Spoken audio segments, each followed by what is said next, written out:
உறவு மலரும் புனித இடம் ஆலயம். உள்ளம் ஒன்று சேரும் இடம் ஆலயம். உறவு மலரும் புனித இடம் ஆலயம். உள்ளம் ஒன்று சேரும் இடம் ஆலயம். உணர்வு பெருகிட உயர்வு அடைந்திட உண்மை வழி செல்லும் வாழ்வு ஆலயம். ஆலயம் ஆலயம் ஆலயம். உறவு மலரும் புனித இடம் ஆலயம்.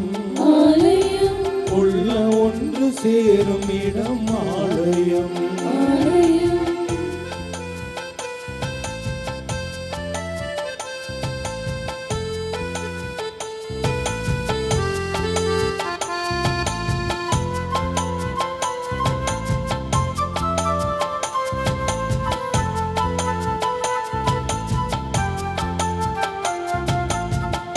இயற்கை காத்திடும் மாந்தர் வாழிடம் ஆலயம். ஆலயம் பகிர்ந்து வாழ்ந்திடும் உயிர்கள் உறைவிடம் ஆலயம். ஆலயம் மனிதத்தை உயிரென மதித்திடும் உள்ளங்கள் மானுடர் வாழ்வுக்காய் தனி தரும் நெஞ்சங்கள் நம்பிக்கை செய்தி சொல்லும் நண்பர்கள் உண்மைக்காய் உயிரை இழக்கும் ஜீவன்கள் எல்லோரும் இறைவன் உறையும் ஆலயம். எல்லோரும் இறைவன் உறையும் ஆலயம். உறவு மலரும் புனித இடம் ஆலயம். ஆலயம் உள்ளம் ஒன்று சேரும் இடம் ஆலயம். அன்னையின் அன்பு பக்தர்களே, இத்திருப்பலியானது ஆலயத்தில் கூடியிருக்கும் பக்தர்களின் கருத்துகளுக்காகவும் ஜெயா பிளஸ் தொலைக்காட்சி திருத்தல இணையதளம் மற்றும் அனைத்து சமூக ஊடகங்களின் வழியாக பங்கெடுக்கும் பக்தர்களின் கருத்துகளுக்காகவும் இன்றைய நாளின் ஒளிபரப்பிற்கு உதவி செய்த நன்கொடையாளர்களின் குடும்ப கருத்துகளுக்காகவும் நேற்று திருப்பலி எழுதி வைத்தவர்களின் கருத்துகளுக்காகவும் ஒப்பு கொடுக்கப்படுகிறது.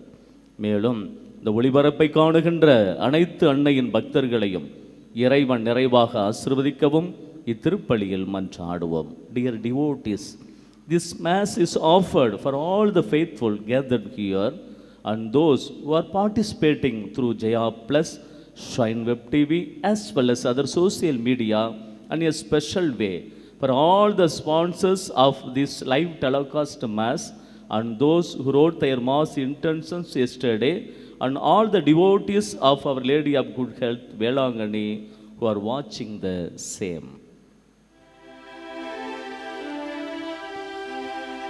தந்தை மகன் தூய ஆவியாரின் பெயராலே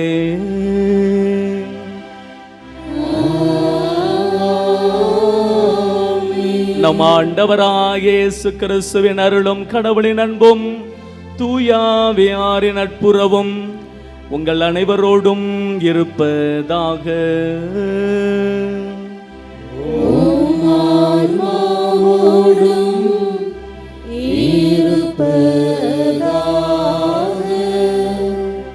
அன்புமிக்க சகோதர சகோதரிகளே, இரவு முழுவதும் ஆண்டவர் நம்மை கண்ணின் மணி போல காத்து வந்திருக்கிறார். அதற்கு நன்றி அறிதலாகவும் தொடர்ந்து இந்த நாளை ஆசிர்வதித்து வழிநடத்தும்படியாகவும் அன்னையினுடைய பேராலயத்தை நோக்கி வந்திருக்கிறீர்கள். உங்கள் ஒவ்வொருவரையும் இப்படி ஆரோக்கிய அன்னை வழியாக நம்ம அன்பு ஆண்டவர் நிறைவாக ஆசிர்வதித்து உடல் உள்ள நலனை தரும்படியாகவும் எந்த நோக்கத்திற்காக இங்கே வந்திருக்கிறீர்களோ அந்த நோக்கமெல்லாம் நிறைவேறும்படியாகவும் இந்த திருப்பலியில் சிறப்பான முறையில் ஒப்பு கொடுத்து வேண்டிக் கொள்வோம். இன்றைய நாளிலே தாயாம் திரு அவையானது புனிதர்கள் சார்லஸ் லுவாங்காவும் தோழர்களும் மறை சாட்சியரை அன்புடன் நினைத்து பார்க்கின்றது, அதுவும் நன்றியுடன் நினைத்து பார்க்கின்றது. இயேசுவுக்காக இரத்தம் சிந்தியவர்கள், தங்கள் வாழ்வால் சாட்சிய வாழ்வு பகிர்ந்தவர்கள், வாழ்ந்தவர்கள். எனவே இந்த நாளிலே இவர்களைப் போல துணிந்து இயேசுவுக்காக எந்த சூழ்நிலையிலும் சாட்சிய வாழ்வு வாழ இந்த திருப்பலியில் சிறப்பான முறையிலே வேண்டிக் கொள்வோம். தூய மறை நிகழ்வுகளை கொண்டாட நாம் தகுதி பெறும் பொருட்டு நம் பாவங்களை ஏற்று மனவருந்தி ஆண்டவரிடத்தில் மன்னிப்பு கேட்போம்.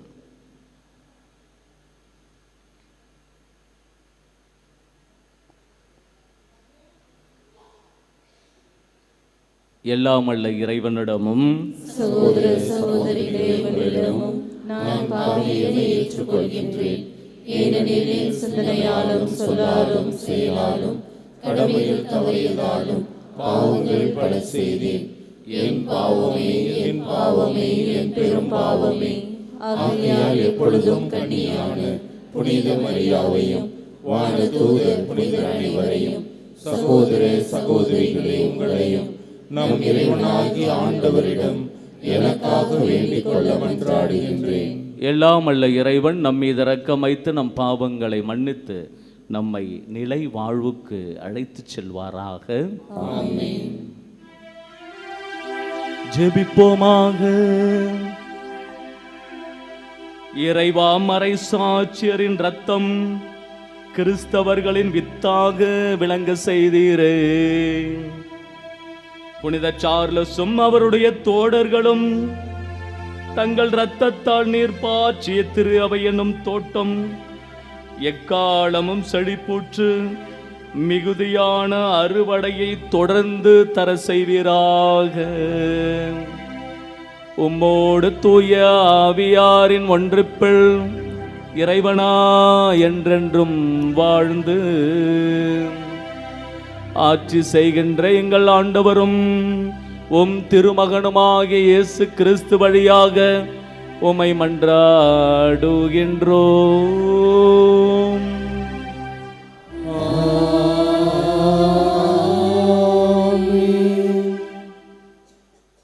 திருத்தூதர் பவுல் திமோத்தியுவுக்கு எழுதிய 2ஆம் திருமுகத்திலிருந்து வாசகம். என் அன்பார்ந்த பிள்ளை திமோத்தியுவுக்கு கடவுளின் திருவுள்ளத்தால் கிறிஸ்து இயேசு அருளும் வாழ்வு பற்றிய வாக்குறுதிக்கேற்ப அவருடைய திருத்தூதனான பவுல் எழுதுவது. தந்தையாம் கடவுளிடம் இருந்தும் நம் ஆண்டவராம் கிறிஸ்து இயேசுவிடம் இருந்தும் அருளும் இரக்கமும் அமைதியும் உரித்தாகுக. என் முன்னோரைப் போன்று தூய்மையான மனச்சான்றுடன் கடவுளுக்கு பணியாற்றும் நான் அவருக்கு நன்றி கூறுகின்றேன். இரவும் பகலும் இடைவிடாமல் என் மன்றாட்டுக்களில் உன்னை நினைவு கூறுகின்றேன். உன் மீது என் கைகளை வைத்து திருப்பணியில் அமர்த்திய போது உனக்குள் எழுந்த கடவுளின் அருள் கொடையினை தூண்டி எழுப்புமாறு நினைவுறுத்துகின்றேன். கடவுள் நமக்கு கோழை உள்ளத்தினை அல்ல, வல்லமையும் அன்பும் கட்டுப்பாடும் கொண்ட உள்ளத்தையே வழங்கியுள்ளார். எனவே நம் ஆண்டவருக்கு நீ சான்று பகர்வதை குறித்தோ அவர் பொருட்டு நான் கைதியாக இருப்பதை குறித்தோ வெட்கமடைய தேவையில்லை. கடவுளின் வல்லமைக்கேற்ப நற்செய்தியின் பொருட்டு துன்பத்தில் என்னுடன் பங்கு கொள். அவர் நம் செயல்களை முன்னிட்டு அல்ல, காலங்களுக்கு முந்திய தமது தீர்மானத்தின்படி கிறிஸ்து இயேசு வழியாக நமக்கு அளிக்கப்பட்ட அருளின்படி நம்மை மீட்டுள்ளார். நமக்கு தூய அழைப்பை விடுத்துள்ளார். நம் மீட்பராகிய கிறிஸ்து இயேசு உலகின் தோன்றியதன் மூலம் இப்போது அருள் வெளிப்பட்டுள்ளது. அவர் சாவை அழித்து அழியா வாழ்வை நற்செய்தியின் வழியாக ஒளிர செய்தார். அந்த நற்செய்தியை அறிவிப்பனாகவும் திருத்தூதனாகவும் போதகனாகவும் நான் ஏற்படுத்தப்பட்டுள்ளேன். இதன் பொருட்டே நான் இவ்வாறு துன்புற்று வருகிறேன். ஏனினும் வெட்கம் முறுவதில்லை. ஏனெனில் நான் யாரிடம் நம்பிக்கை கொண்டுள்ளேன் என அறிவேன். அவர் என்னிடம் ஒப்படைத்ததை இறுதி நாள் வரை காத்திட வல்லவர் என்கிற உறுதியான நம்பிக்கை எனக்கு உண்டு. ஆண்டவரின் அருள்வாக்கு. இறைவனுக்கு நன்றி. திருப்பாடல் 123 பதிலுரை பாடல் பல்லவி. ஆண்டவரே, உம்மை நோக்கி என் கண்களை உயர்த்தியுள்ளேன்.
பணிப்பெண்ணின் கண்கள் தன் தலைவியின் கைதனை நோக்கி இருப்பது போல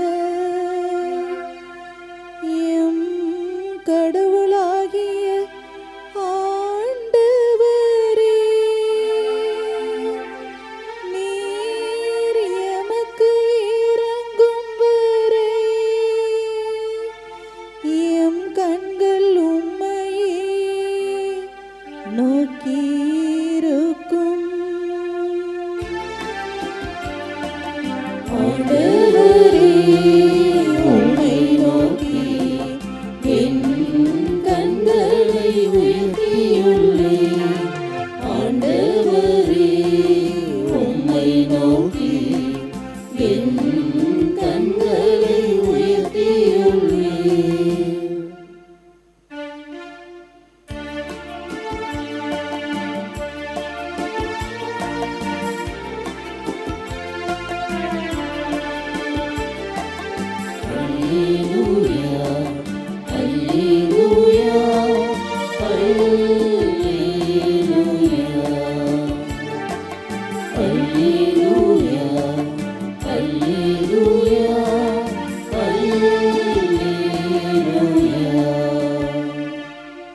உயிர்த்தெழுதலும் வாழ்வும் நானே.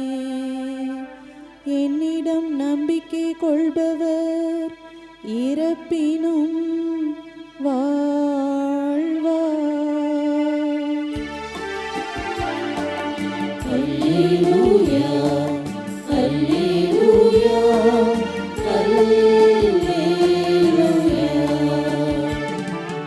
அல்லேலூயா, அல்லேலூயா, அல்லேலூயா.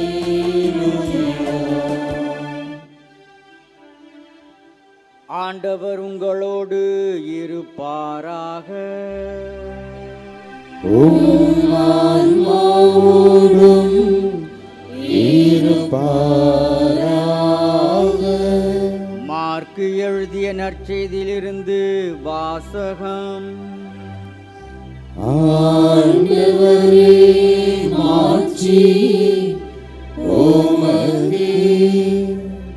அக்காலத்தில் உயிர்த்தெழுதல் இல்லை என்னும் கருத்துடைய சதுசேயர் இயேசுவை அணுகி, போதகரே, ஒருவர் மகப்பேரின்றி தம் மனைவியை விட்டு இறந்து போனால் அவரை கொழுந்தனே மனைவியாக ஏற்று சகோதரருக்கு வழிமரபு உருவாக்க வேண்டும் என்று மோசே நமக்கு எழுதி வைத்துள்ளார்.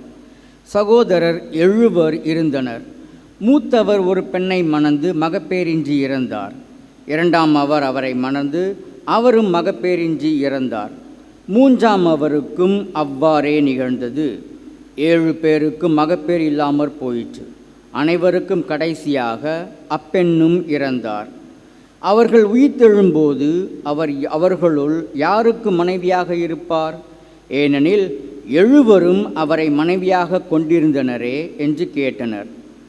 அதற்கு இயேசு அவர்களிடம், உங்களுக்கு மறைநூலும் தெரியாது, கடவுளின் வல்லமையும் தெரியாது. இதனால்தான் தவறான கருத்தை கொண்டிருக்கிறீர்கள். இறந்து உயிர்த்தெழும்போது யாரும் திருமணம் செய்து கொள்வதில்லை. மாறாக அவர்கள் விண்ணக தூதரை போல் இருப்பார்கள். இறந்தோர் உயிருடன் எழுப்பப்படுவதை பற்றி மோசையின் நூலில் முட்புதர் பற்றிய நிகழ்ச்சியில் இவ்வாறு வாசித்ததில்லையா? ஆபிரகாமின் கடவுள், ஈசாக்கின் கடவுள், யாக்கோப்பின் கடவுள் நானே என்று கடவுள் அவரிடம் சொன்னாரே. அவர் இறந்தோரின் கடவுள் அல்ல, மாறாக வாழ்வோரின் கடவுள். நீங்கள் தவறான கருத்து கொண்டிருக்கிறீர்கள் என்று கூறினார். இது கிறிஸ்து வழங்கும் நற்செய்தி. கிறிஸ்துவே உமக்கு புகழ்.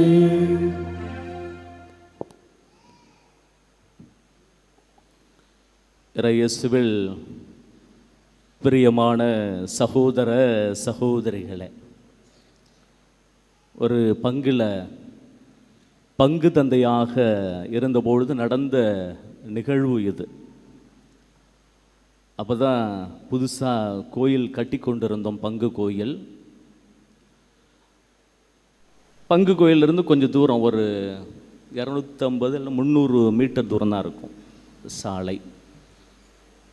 அதில் எல்லாம் கொஞ்சம் வேலை செஞ்சுக்கிட்டு இருந்தோம். திடீரென்று சத்தம், எல்லாரும் ஓடி போனோம்.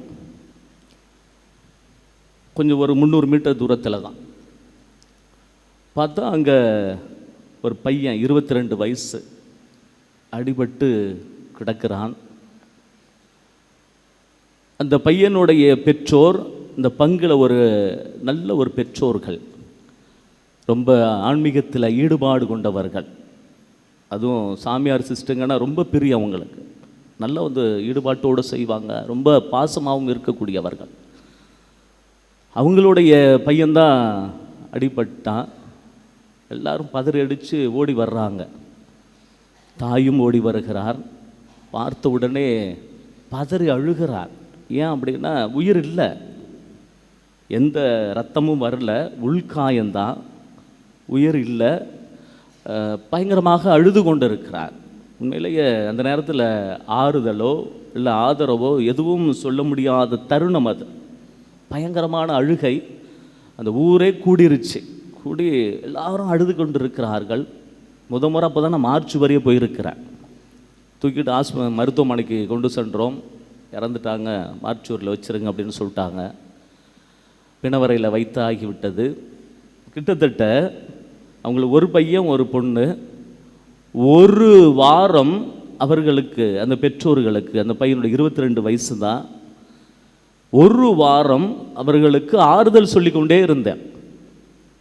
நான் சொன்ன வார்த்தைகள், அம்மா கவலைப்படாதீங்க, அவன் கடவுளுடைய பிள்ளை ஆகிட்டான், குழந்தை ஆகிட்டான், இதை மட்டும்தான் சொன்னேன், வேறு எதுவுமே சொல்லவே இல்லை.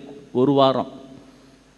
அவ்வப்பொழுது நான் ஆண்டவரிடத்தில் வேண்டிக் கொண்டேன், ஆண்டவரே இந்த நிகழ்வுலேருந்து அவங்க மீளவே இல்லை. ஏன் அப்படின்னா, தினமும் கோயிலுக்கு வர்றவங்க, ஜெபமாலை சொல்லக்கூடியவர்கள், நல்ல வாழ்க்கையை வாழ்ந்தவர்கள், இவர்களுடைய குழந்தை இப்படி ஆகிவிட்டது என்று எல்லோருக்குமே ஒரு ஆதங்கம் தான்.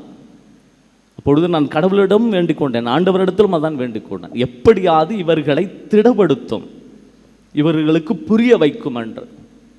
ஒரு ஞாயிற்றுக்கிழமை ஒரு மதிய நேரம் அவர்களை சந்திக்கின்ற நேரம் அழுது கொண்டுதான் இருந்தார்கள். ஆனால் முதல் நாள் அழுகை போல இல்லை, சற்று குறைவாக இருந்தது. அவங்கள்ட்ட பேசின அந்த பையனுடைய அம்மா சொன்னார்கள், ஃபாதர் நைட்டு ஒரு கனவு கண்டேன், என் பையனை ஒரு ஒளி மாதிரி இருக்கிறது ஒருத்தர் இருக்கார், அப்படியே அழைத்து கொண்டு வந்தார். நான் சொன்னேன், பார்த்தீங்களாம்மா, அவன் கடவுளுடைய பிள்ளை ஆகிட்டான், அவன் கடவுள் பக்கத்தில் போயிட்டான், அவன் உயிர் தெழுந்துட்டான் அப்படின்னு நான் சொன்னேன். உண்மையிலேயே இந்த ஆறுதலான வார்த்தைகள் அவர்களுக்கு திடத்தை கொடுத்தது, நம்பிக்கையை கொடுத்தது. அதிலிருந்து அவர்கள் மீண்டு எழுந்தார்கள். இப்பொழுது அவர்கள் தினமும் கோயிலுக்கு வருகிறார்கள், ஜெபமாலை சொல்கிறார்கள், நல்ல பல காரியங்கள் எல்லாம் செய்து கொண்டிருக்கிறார்கள். இப்பொழுதும் சரி. எனக்கு இந்த நிகழ்வு அதிகமாக பாதிப்பை ஏற்படுத்தியது. ஆனால் ஒரு விஷயத்தை மற்றும் அவர்களுக்கு கற்றுக் கொடுக்க ஒரு அனுபவத்தை ஆண்டவர் கொடுத்தார். இந்த வாழ்க்கை நிரந்தரமான வாழ்க்கை அல்ல, இதை தாண்டி ஒரு வாழ்க்கை இருக்கிறது. அதுதான் உயிர்த்தெழுதல், ஆண்டவரோடு இணைகின்ற ஒரு நிகழ்வு என்று அழகாக படிப்பினையை அவர்களுக்கு கற்றுக் கொடுக்க ஒரு அனுபவத்தை ஆண்டவர் கொடுத்தார். அன்பார்ந்த சகோதர சகோதரிகளே, இன்றைக்கு படிக்கப்பட்ட நற்செய்தி வாசகத்தில் உயிர்த்தெழுதலை பற்றி சதுசேயர்கள் பேசுகிறார்கள். ஏன் அவர்கள் பேசுகிறார்கள் அப்படின்னா, நேற்று பார்த்தோம், ஏரோதியர்கள் இயேசுவிடத்தை வந்து சீசருக்கு வரி செலுத்துவது முறையா, நேற்று உள்ள வாசகம். இன்றைக்கு உள்ள வாசகம், சதுசேயர்கள் இயேசுவினிடத்தில் இந்த கேள்வி கேட்கிறார்கள். ஒரு நிகழ்வையும் சொல்கிறார்கள். ஒரு பெண்ணுக்கு திருமணமாகிறது, குழந்தை இல்லை, அவன் இறந்து போயிட்டான். அதே போல் 7 பேரும் கல்யாணம் ஆனாங்க, 7 பேரும் இறந்து போயிட்டாங்க, அவங்களும் அந்த பெண்ணும் இறந்து போயிட்டாங்க. இப்போ கடவுள்கிட்ட போய் மோட்சத்துக்குன்னு வச்சுங்களேன், மோட்சத்துக்கு போய் இந்த பெண் யாருக்கு மனைவியாக இருப்பா? இதுதான் அந்த கேள்வி. ஏன் இந்த கேள்வியை இவர்கள் கேட்கிறார்கள் தான் ஆச்சரியமாக இருக்கிறது. ஏன் அப்படின்னா, இந்த சதுசேயர்கள் இவர்கள்ட்ட உயிர்த்தெழுதல் மேலே நம்பிக்கை கிடையாது, உயிர்த்தெழுதல் மேலே நம்பிக்கை கிடையாது. இரண்டாவது, வானதூதர்களை இவர்கள் நம்ப மாட்டார்கள். இந்த 2 நிகழ்வு, இந்த 2 பற்றி ஆண்டவர் தெளிவுபடுத்துகிறார். எப்பொழுதுமே சிக்கலில் மாட்டி வைக்கணும், குதர்க்கமாக கேள்வி கேட்கணும். ஒன்று ஏதாவது கேள்வி கேட்குறோம் அப்படின்னா பதிலை கேட்பதற்காக நம்ம கேள்வி கேட்கணும். ஆனால் நேத்தியும் சரி இன்னைக்கும் சரி, இந்த ஆண்டவர்கிட்ட கேள்வி கேட்பவர்கள் குதர்க்கமாக சூழ்ச்சியில் சிக்க வைப்பதற்காக இந்த கேள்வியை கேட்கிறார்கள். ஆனால் ஆண்டவர் படைத்தவருங்களை இதெல்லாம் எம்மாத்திரம். அதனால் அழகாக தெளிவுபடுத்துகிறார். ஏன் என்ன தெளிவுபடுத்துகிறாருன்னா அப்படின்னா, இந்த உலகத்தில் தான் எல்லாம் இப்படி நடக்கும். ஆனால் மறு உலகத்தில் பெண் கொடுப்பதும் இல்லை, பெண் எடுப்பதும் இல்லை அப்படின்னு சொல்லி ஒரு அழகான விஷயத்தை ஆண்டவர் இன்றைய நாளில் பதிவு செய்கிறார். என்ன பதிவு செய்கிறார்னு பார்த்தீங்களா? பல நேரங்களில் இது எனக்கு விடையாக அமைந்திருந்தது. நான் முதலாக செமினரில் படிக்கின்ற பொழுது எல்லாருக்கும் அந்த கேள்வி வந்திருக்கும். என்ன அப்படின்னா, நம்ம இறந்த பிறகு என்ன ஆகும்? நிறைய பேருக்கு இந்த கேள்வி எழும். நம்ம செத்த பிறகு என்னடா ஆகும் அப்படின்னா யோசிக்க தோணும். ஆனால் இன்னைக்கு படிக்கப்பட்ட நற்செய்தி வழியாக ஆண்டவர் தெளிவுபடுத்தி இருக்கிறார். என்ன தெரியுங்களா? திருப்பாடலில் ஒரு வாக்கியம் இருக்கிறது. என்ன அப்படின்னா, நம்மை படைக்கின்ற பொழுது வானதூதருக்கும் சற்று குறைவாகவே படைத்திருக்கிறார் அப்படின்னு திருப்பாடலில் படிக்கிறோம். இன்றைக்கு பாருங்களாங்க, நம்ம செத்த பிறகு இறந்த பிறகு பயப்பட வேண்டாம், சூப்பராக ஆண்டவர் பதில் சொல்லியிருக்கிறார். என்ன தெரியுங்களா? நம்ம வானதூதரை போல மாறி போவோம். சொல்லுவாங்களா, அடுத்த ஜென்மத்தில் நம்ம ஆடா பிறக்கிறோமோ மாடா பிறக்கிறோமோ அப்படிலாம் நம்ம யோசிப்போம். நமக்கு ஒரு நிலைவாழ்வு மட்டும்தான் உண்டு. அதனால் அடுத்த பிறப்புலாம் கிடையாது, நிலைவாழ்வு மட்டும் உண்டு. அந்த நிலைவாழ்வில் எப்படி மாறப்போகிறோம்?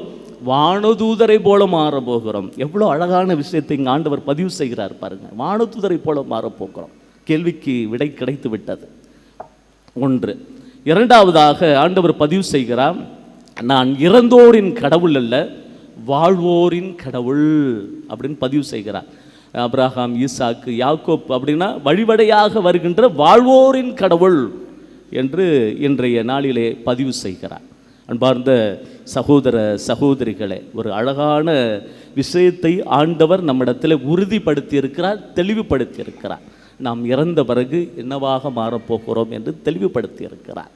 இதைவிட மேலானது இன்றைய முதல் வாசகத்தில் புனித பவுல் தீமோத்தேயுவுக்கு எழுதிய 2ஆம் திருமுகத்தில் சொல்லுவார், கடவுள் நமக்கு கோழை உள்ளத்தினை அல்ல, வல்லமையும் அன்பும் கட்டுப்பாடும் கொண்ட உள்ளத்தையே வழங்கியிருக்கிறார். அதனால் எதுக்கும் பயப்பட தேவையில்லை, சாவுக்கோ மற்ற எதுக்கும் பயப்பட தேவையில்லை.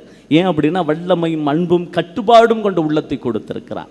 எனவே நாம் திடமிக்கவர்களாக, எதற்கும் பயப்படாதவர்களாய், ஆண்டவர் நம்மோடு இருக்கிறார், எந்த சூழ்நிலையிலும் நம்மோடு பயணித்திருக்கிறார், ஏன் வாழ்வோரின் கடவுளாக இருக்கிறார் என்ற ஒரு சிந்தனையோடு தொடர்ந்து இந்த திருப்பலியில் வேண்டிக் கொள்வோம். ஆமென்.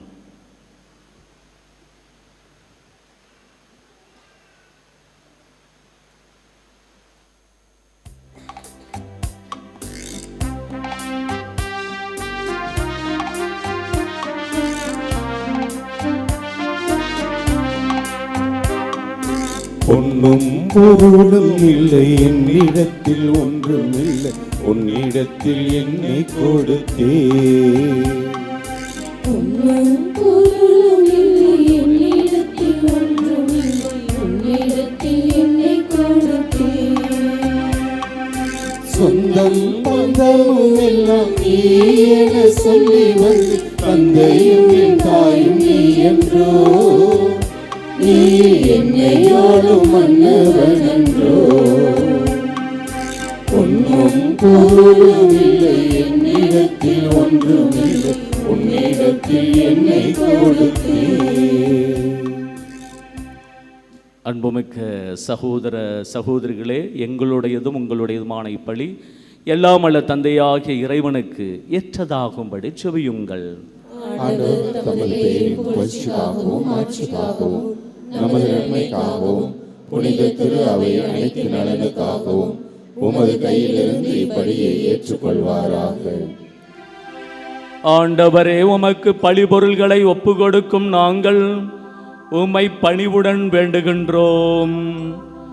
பாவம் செய்வதை விட இறப்பதே சிறந்தது என்பதை இம்மறை சாட்சியர்க்கு உணர்த்தியது போல உமக்கு மட்டுமே அர்ப்பணிக்கப்பட்ட நாங்கள் இப்பலிபீடத்தில் பணிபுரிய செய்வீராக. எங்கள் ஆண்டவராகிய இயேசு கிறிஸ்து வழியாக உம்மை மன்றாடுகின்றோம்.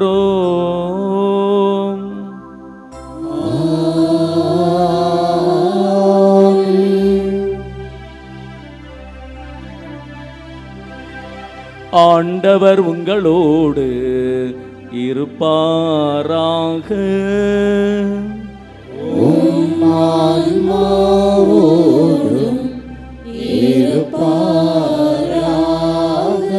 இதயங்களை மேலே எழுப்புங்கள்.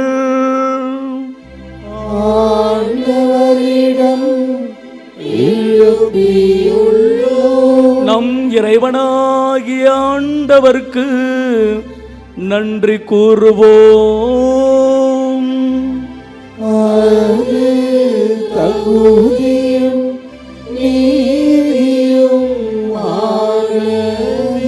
ஆண்டவரே, தூயவரான தந்தையே, என்றும் வாழும் எல்லாம் அல்ல இறைவா, என்னாலும் இவ்விடத்திலும் நாங்கள் உமக்கு நன்றி செலுத்துவது மெய்யாகவே தகுதியும் நீதியும் ஆகும். எங்கள் கடமையோ மீட்புக்குரிய செயலுமாகும். ஏனெனில் புனிதர்கள் பெருமை அடைவதால் நீர் மாட்சி பெறுகின்றீர். அவர்களுடைய பாடுகளை சார்ந்தவை அனைத்து உம்முடைய ஆற்றலின் வேத்தகு செயல்களே. நீரே எங்கள் ஆண்டவராகிய கிறிஸ்து வழியாக அவர்களுக்கு இத்தகைய நம்பிக்கை ஆர்வத்தை கனிவுடன் கொடுக்கின்றீர். நிலைத்திருக்கும் உறுதிப்பாட்டை ஊட்டுகின்றீர்.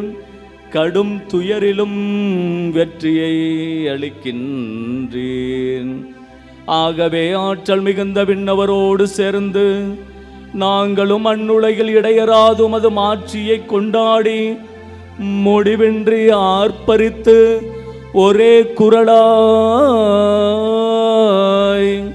பாடுவதாவது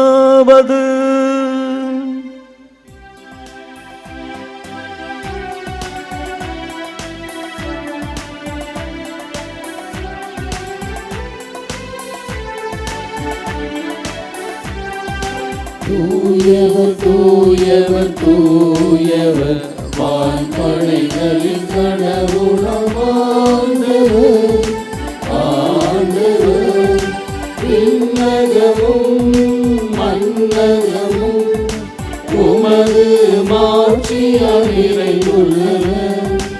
உன்னதங்களிலே ஓசன்னா, ஆண்டவர் பெயரால் வருகிறவர் ஆசி பெற்றவர். உன்னதங்களிலே ஓசன்னா, உன்னதங்களிலே ஓசன்னா. ஆண்டவரே, நீர் மெய்யாகவே தூயவர், தூய்மை அனைத்துக்கும் ஊற்று. ஆகவே உம்முடைய ஆவியை பொழிந்து காணிக்கைகளை தூய்மைப்படுத்த உம்மை வேண்டுகிறோம். இவ்வாறு எங்கள் ஆண்டவர் இயேசு கிறிஸ்துவின் உடலும் இரத்தமுமாக எங்களுக்கு இவை மாறுபடவாக. அவர் பாடுபட உளம் கனிந்து தம்மை கையளித்த போது அப்பத்தை எடுத்து நன்றி செலுத்தி அதை பிட்டு தம் சீடர்களுக்கு அளித்து அவர் கூறியதாவது, அனைவரும் இதிலிருந்து பெற்று உண்ணுங்கள், ஏனெனில் இது உங்களுக்காக கையளிக்கப்படும் என் உடல்.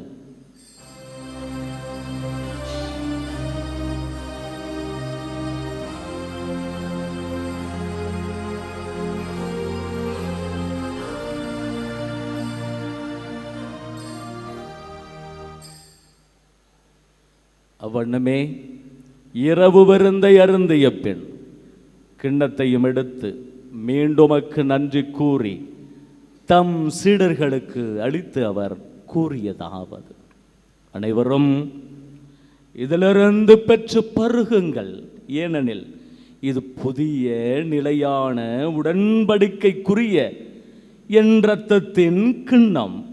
இது பாவ மன்னிப்புக்கென்று உங்களுக்காகவும் பலருக்காகவும் சிந்தப்படும். இதை என் நினைவாக செய்யுங்கள்.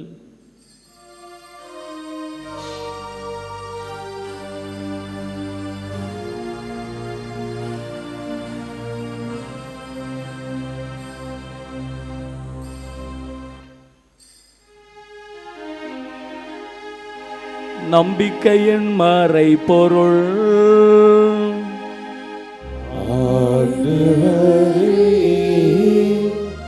நீ வருமளவும் உமது இறப்பினை அறிக்கையிடுகின்றோம், உமது உயிர்ப்பினையும் எடுத்துரைக்கின்றோம்.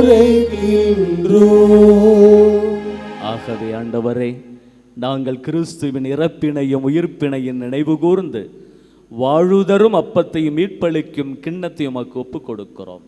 உம் திருமுன் என்று உமக்கு ஊழியம் புரிய தகுந்தவர்கள் என எங்களை ஏற்றுக்கொண்டீர். எனவே உமக்கு நன்றி செலுத்துகிறோம். மேலும் கிறிஸ்துவின் உடலிலும் இரத்தத்திலும் பங்கு கொள்ளும் எங்களை தூய ஆவியார் ஒன்று சேர்க்க வேண்டுமென உம்மை தாழ்மையுடன் மன்றாடுகிறோம்.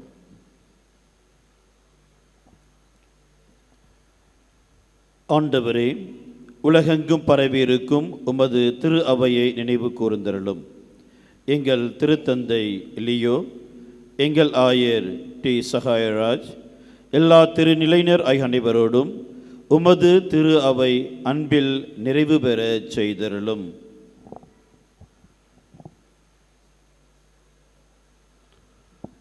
மேலும் உயிர்த்தெழும் எதிர்நோக்குடத்தில் கொள்ளும் எங்கள் சகோதர சகோதரிகளையும் இறந்தோர் அனைவரை இரக்கத்துடன் நினைவு கூர்ந்து உமது திருமுக ஒளியில் ஏற்றுள்ளும். எங்கள் அனைவரின் மீதும் இரக்கமாயிரும்.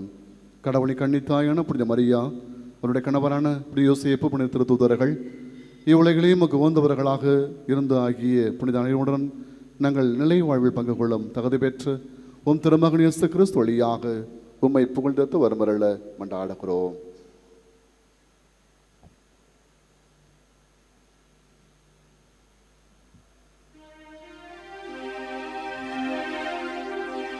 இவர் வழியாக இவரோடு இவரில்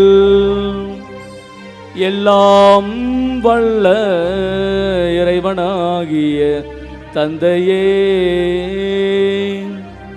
தூயாவியாரின் ஒன்றிப்பில் எல்லா புகழும் மாட்சியும் என்றென்று உமக்கு உரியதே.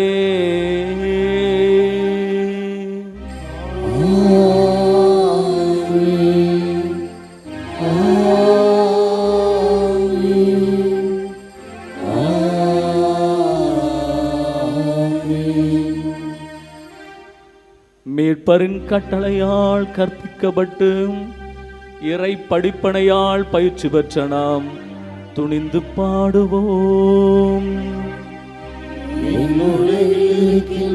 எங்கள் தந்தை, உமது பெயர் தூயது என போற்றப் பெறுக. உமது ஆட்சி வருக. உமது திருவுளம் விண்ணுலகில் நிறைவேறுவது போல மண்ணுலகிலும் நிறைவேறுக. எங்கள் அன்றாட உணவை இன்று எங்களுக்கு தாரும். எங்களுக்கு எதிராக குற்றம் செய்வோரை நாங்கள் மன்னிப்பது போல எங்கள் குற்றங்களை மன்னியும். எங்களை சோதனைக்கு உட்படுத்தாதேயும். தீமையிலிருந்து எங்களை விடுவித்தருளும். ஆண்டவரே, தீமை அனைத்திலிருந்தும் எங்களை விடுவித்து எங்கள் வாழ்நாளில் அமைதியை கனிவுடன் அருள உம்மை மன்றாடுகிறோம். முதரக்கத்தின் உதவியால் நாங்கள் பாவத்திலிருந்து எப்போது விடுதலை பெற்று யாதொரு கலக்கமுமின்றி நலமாயிருப்போமாக. நாங்கள் எதிர்நோக்கி இருக்கும் பேரின்பத்துக்காகவும் எம் மீட்பராகிய இயேசு கிறிஸ்துவின் வருகைக்காகவும் காத்திருக்கின்றோம். ஆண்டவரே இயேசு கிறிஸ்துவே, அமைதியை உங்களுக்கு விட்டு செல்கின்றேன், என் அமைதியையே உங்களுக்கு அளிக்கின்றேன் என்று உம் திருத்தூதர்களுக்கு மொழிந்தீரே. எங்கள் பாவங்களை பாராமல் உமது திரு அவை நம்பிக்கையை கண்ணோக்கி உமது திருவுளத்துக்கேற்ப அதற்கு அமைதியையும் ஒற்றுமையையும் அளித்தருள்வீராக. என்றென்றும் வாழ்ந்து ஆட்சி செய்கின்றவர் நீரே. ஆண்டவருடைய அமைதி உங்களோடு என்றும் இருப்பதாக. ஒருவருக்கொருவர் அமைதியை மகிழ்வுடன் பகிர்ந்து கொள்வோம். உலகின் பாவங்களை போக்கும் இறைவனின் செம்மறி, எங்கள் மேல் இரக்கமாயிரும். உலகின் பாவங்களை போக்கும் இறைவனின் செம்மறி, எங்கள் மேல் இரக்கமாயிரும். உலகின் பாவங்களை போக்கும் இறைவனின் செம்மறி, எங்களுக்கு அமைதியை அளித்தருளும்.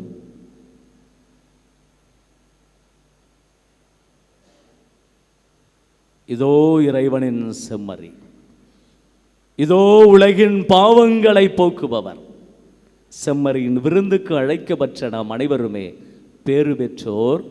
ஆண்டவரே, நீர் என் இல்லத்தில் எழுந்தருள நான் தகுதியற்றவன். ஆனால் ஒரு வார்த்தை மட்டும் சொல்லி அருளும், எனது ஆன்மா நலமடையும்.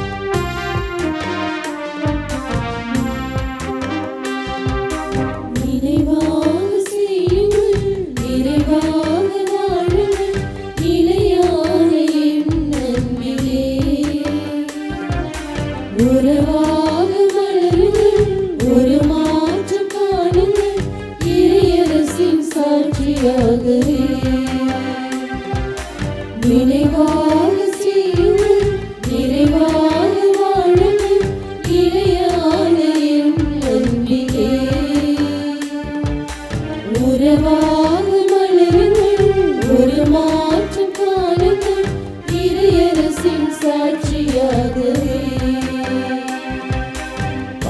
பகிர்வதே ஆனந்தம், பகிர்வதே பேரின்பம், பகிர்வதே ஆனந்தம், பகிர்வதே பேரின்பம். நிறைவாக செய்யுங்கள், நிறைவாக வாழுங்கள், நிலையான என் அன்பிலே உறவாக மலருங்கள், ஒரு மாற்றம் காணுங்கள், இறையரசின் சாட்சியாகவே.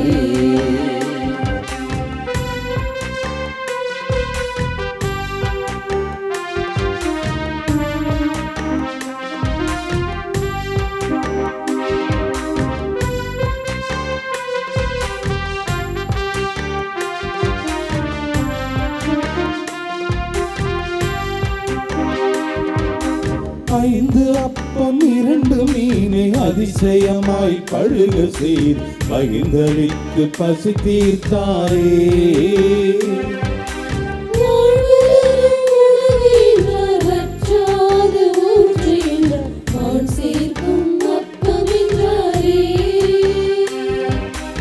ஐந்து அப்பம் இரண்டு மீனை அதிசயமாய் பழுக செய்து பகிர்ந்தளித்து பசி தீர்த்தாரே.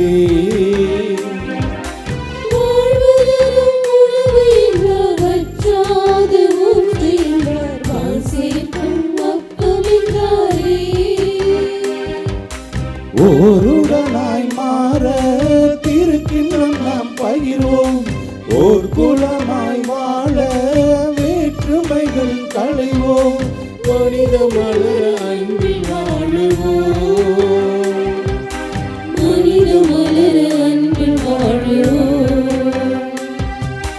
நினைவாக செய்யுங்கள், நிறைவாக வாழுங்கள், நிலையான என் அன்பிலே உறவாக மலருங்கள், ஒரு மாற்றம் காணுங்கள், இறையரசின் சாட்சியாகவே.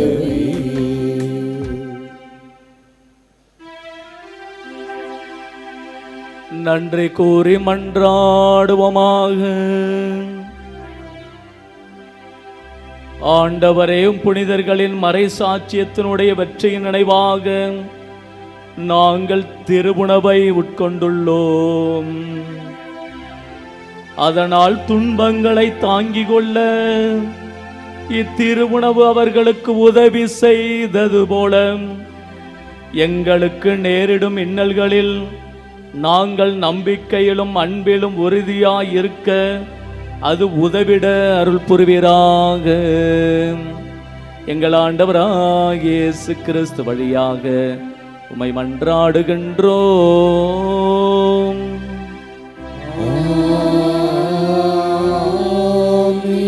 ஆண்டவர் உங்களோடு இருப்பாராக.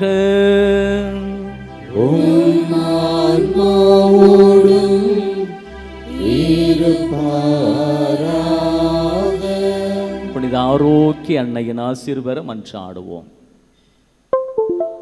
ஆற்றலும் அன்புமிக்க இயேசுவை கையிலேந்தி காலமெல்லாம் கடலோரம் காத்திருக்கும் புனித ஆரோக்கிய மாதாவே, இப்பேராலயத்தில் கூடியிருக்கும் அது குழந்தைகள் மற்றும் இணையதளம் சமூக ஊடகங்கள் வழியாக பங்கேற்கும் அனைவரையும் ஆசிர்வதியும்.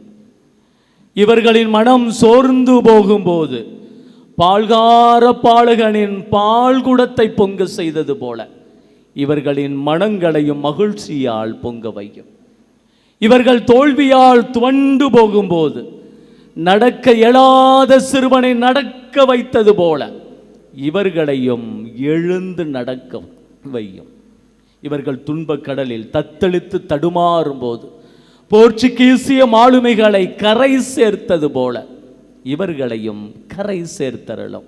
வரம் பெற்று தரும் புனித ஆரோக்கிய அன்னையின் ஆசீர் உங்களோடு என்றும் தங்குவதாக. May Jesus touch you and heal you through the loving hands of dear Mother, Our Lady of Good Health, Velankanni. எல்லாம் வல்ல இறைவன் தந்தை மகன் தூயாவியார் உங்களுக்கு ஆசி வழங்குவாராக.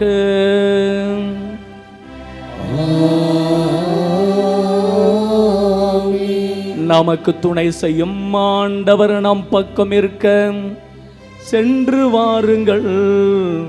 திருப்பலி நிறைவேறிற்று. இறைவனுக்கு